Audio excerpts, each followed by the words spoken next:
Boa tarde, gente. Eu sou a Camileina e, juntamente com a minha equipe, a gente vai falar sobre ecologia do Covid-19, origem e efeito no ambiente.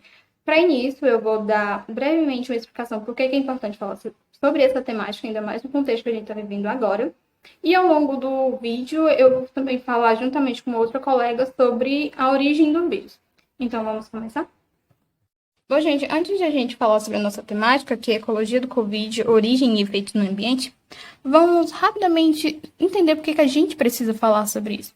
A gente sabe que o coronavírus é a bola da vez, que ele é altamente contagioso e letal e que por onde ele passa, ele deixa um rastro de morte, como a gente viu lá na China e posteriormente em todo o mundo. Mas antes deles vieram outras doenças que também eram potenciais e letais, como HIV, ebola, o zika vírus, a febre chikungunya, a gripe espanhola também, e entre outros. E estudos apontam que desde 1940, centenas de micróbios patógenos que causam doenças surgiram ou ressurgiram em novos territórios que antes não eram vistos, e que 60% deles se originaram do meio animal. E com relação a isso, o nosso vídeo, com a nossa temática, a gente busca apresentar a correlação existente entre a interferência humana e as doenças infecciosas como a Covid-19, porque a gente sabe muito bem que quanto mais o homem desmata e age na fauna, principalmente quando envolve animais silvestres, mais vírus vão surgir, porque esses animais vão ficar expostos e esses micro-organismos vão se aproximar da gente. Então, por essa razão, é importante a gente falar sobre esse assunto, porque quanto mais o ser humano invade esses territórios, pior vão ser as consequências para nós mesmos. Então, vamos para o vídeo. Oi pessoal, eu me chamo Janiele Ramos e eu vou falar um pouco sobre a origem do Covid-19. Pois bem, a Covid-19 é uma doença de origem zoonótica, ou seja, ela é transmitida entre animais e pessoas. O agente infeccioso do vírus, que é o SARS-CoV-2, ele é oriundo de animais silvestres e, entretanto, ele adquiriu a capacidade de saltar entre diferentes espécies, incluindo a habilidade de infectar humanos, por meio de um processo chamado spillover. Estima-se que mais de 60% de todas as doenças infecciosas humanas já existentes e mais de 75% de outras emergentes, elas serão derivadas de zoonose. Quanto maior a proximidade humana com outros animais, maior será a exposição aos agentes infecciosos que circulam exoticamente neles, aumentando assim o risco de spillover. O spillover ele é um termo em inglês que pode ser traduzido como transbordamento e ele é usado no contexto da ecologia para dizer que um vírus ou micróbio ele conseguiu se adaptar e migrar de uma espécie de hospedeiro para o outro, que foi o que ocorreu com o agente infeccioso causador da Covid-19. Bem, o coronavírus ele é um vírus de RNA de sentido positivo, que em sua superfície ele possui projeções que lhe conferem a aparência de uma coroa sob microscopia eletrônica, sendo descrito pela primeira vez em 1966. O SARS-CoV-2 ele pertence ao gênero beta-coronavírus, assim como outros coronavírus zoonóticos, como o SARS-CoV e o MERS-CoV. Seus 4 principais genes estruturais eles codificam a proteína nucleocapsídeo, a proteína spike, a proteína de membrana, a glicoproteína de membrana, como também um adicional de hemaglutinina esterase. Testes em laboratórios, eles demonstram que o SARS-CoV-2, que é a cepa causadora da Covid-19, ela tem provável origem em morcegos do gênero Rhinolopus, que é similar à origem de outras cepas de coronavírus que também causam doenças humanas, como o SARS-CoV-1 e o MERS-CoV. Pesquisas têm aí indicado que, para o novo coronavírus ser capaz de infectar humanos, houve aí a intermediação de animais silvestres, né? Muitas das espécies estão sendo investigadas, como as serpentes, os cívedes, que é esse animalzinho aí de cima da direita, os visons, esse animalzinho da esquerda, e até mesmo cães e gatos. Porém, até o momento, a explicação mais adequada sobre a sequência de eventos que levou ao spillover do novo coronavírus, ele indica 2 eventos. O primeiro é o intermédio de espécies silvestres entre morcegos e pangolins da Malásia, e o modo de exploração da biodiversidade, que envolve aí o comércio e a morte de espécies silvestres. Bom, gente, ainda falando sobre a origem dos vírus, isso já é de conhecimento geral, que lá no mercado molhado, lá de Huanan, na cidade de Wuhan, ele tem sido apontado como o marco zero da pandemia. Isso pelo fato de lá serem vendidos animais vivos em meio a um comércio de frutos do mar, de carnes variadas, inclusive de animais silvestres, como morcegos, pangolins, roedores e outros potenciais hospedeiros de coronavírus, mas também pelo fato de mais da metade das pessoas que foram inicialmente diagnosticadas com Covid-19 estiverem neste local. Com ênfase aos pangolins, como vocês podem ver aqui na imagem, eles são os animais silvestres mais traficados do planeta. E a China tem sido o maior financiador desse tráfico ilegal. Milhões desses animais já foram retirados da natureza para suprir o mercado asiático. E em plena pandemia, isso em abril de 2020, 6 toneladas de escamas de pangolins foram apreendidas por autoridades malaias em um único carregamento. Isso acontece porque eles acreditam que o consumo da carne de pangolim traz efeitos medicinais e o chá de suas escamas teria algum poder contra a disfunção erétil. Esse consumo ou contato da sua carne crua com outros alimentos tem sido apontado como fatores facilitadores ao spillover da cepa que deu origem a SARS-CoV-2 e, eventualmente, o consumo da própria carne de morcego, que é portador do coronavírus, pode ter sido o fator de exposição que facilitou este spillover. Mas além do spillover de patógenos das selvas para a cidade, a nossa proximidade cada dia maior com o habitat silvestre gera preocupação quanto à possibilidade de invasão do coronavírus nas florestas, partindo de nós mesmos, seres humanos. Se a gente considerar a quantidade de espécies vulneráveis ao novo coronavírus que existe no Brasil, especialmente a riqueza de morcegos lá na Amazônia, a gente pode perceber um alto potencial de biomas brasileiros se tornarem imensos reservatórios para essa doença. E de lá poderia retornar novas cepas eventualmente ainda mais perigosas da nossa saúde. Então a gente tem que tomar muito cuidado com o nosso processo de urbanização e também de invasão, por assim dizer, nessas áreas. Que a gente muitas vezes invade o habitat de animais silvestres, animais que a gente não conhece, ou até mesmo com consumo, e a gente acaba não se atentando aos potenciais tipos de doenças que eles podem ter e que podem trazer contra nós mesmos, como a gente está vendo agora, né, com essa pandemia. Olá, eu me chamo Ariane, agora a gente vai dar continuidade na nossa apresentação, falando um pouco sobre o coronavírus nas pandemias deste milênio. A gente vai citar alguns eventos pandêmicos que ocorreram ao longo da nossa história, e entender os motivos, as circunstâncias que surgem os eventos pandêmicos, e dentre outras coisas a mais.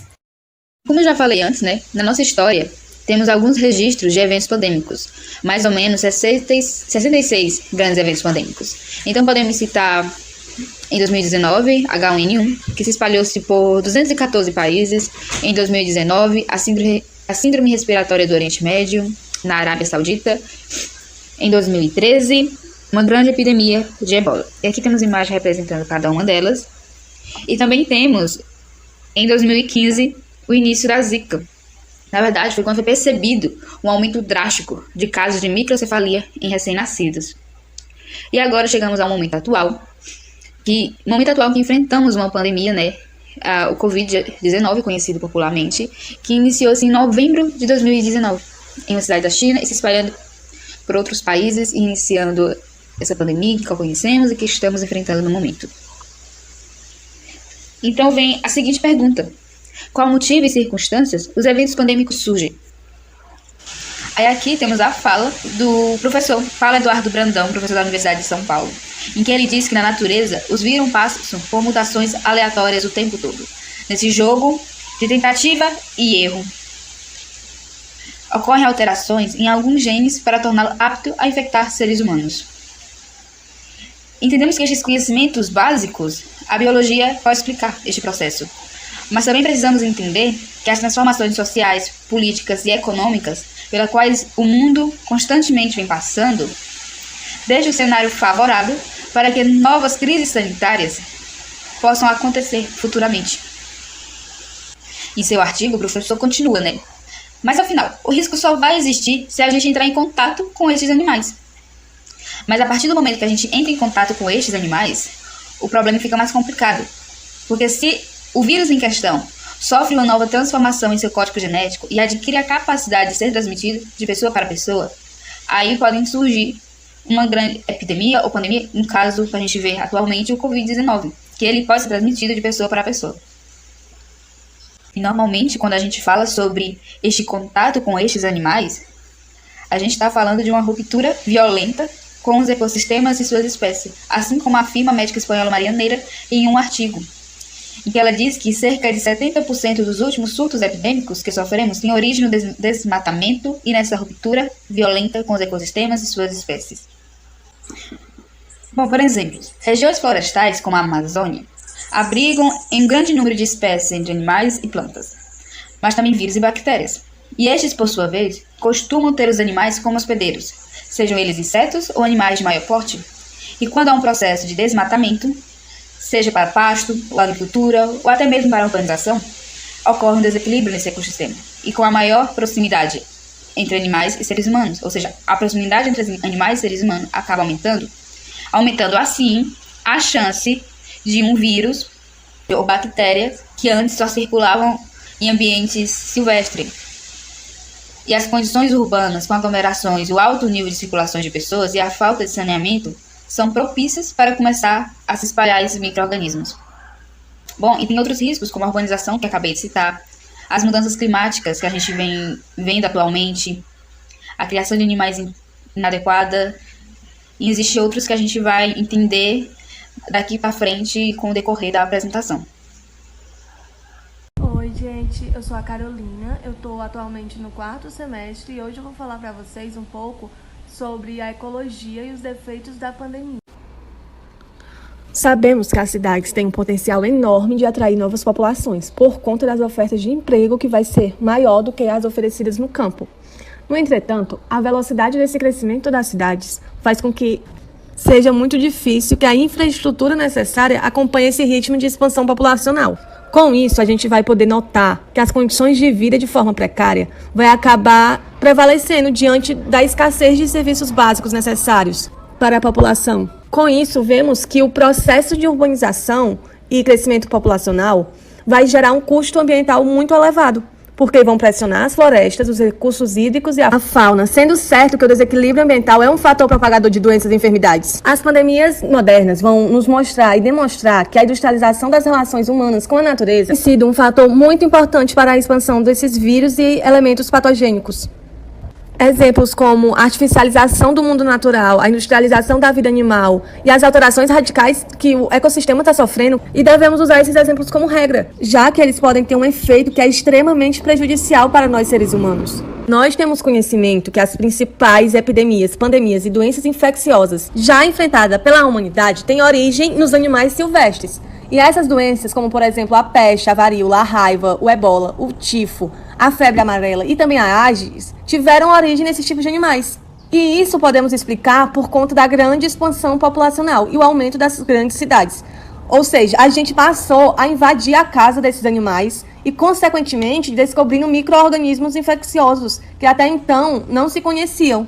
E essa transferência do vírus de uma espécie para outra está claro que demonstra que não podemos nos desleixar com as medidas de segurança e de biossegurança necessárias para o atual estágio civilizatório, qual a mediação tecnológica e industrial entre o homem e a natureza se faz cada vez mais presente.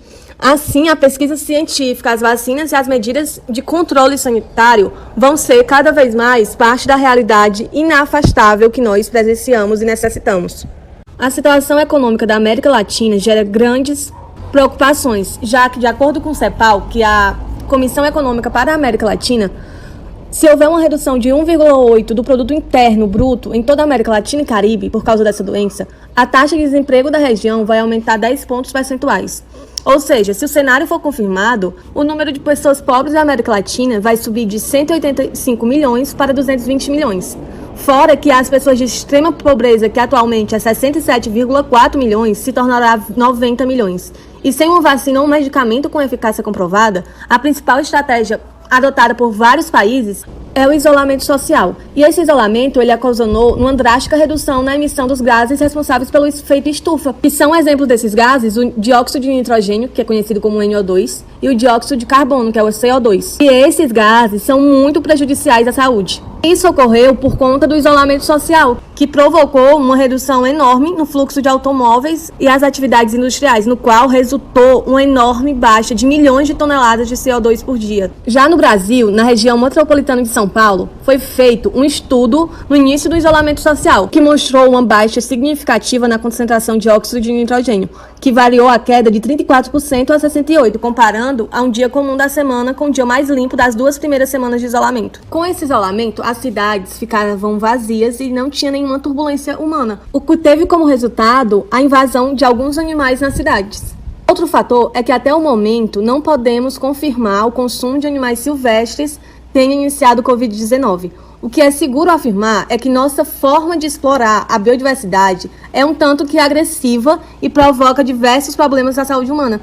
O spillover de patogênios de animais para humanos é apenas uma das formas de repercussão de novas atividades prejudiciais à natureza. E os cenários cada vez mais indicam para a gente que, se não houver uma mudança nesse formato de exploração na qual estamos acostumados, as epidemias virais vão se tornar mais frequentes e intensas.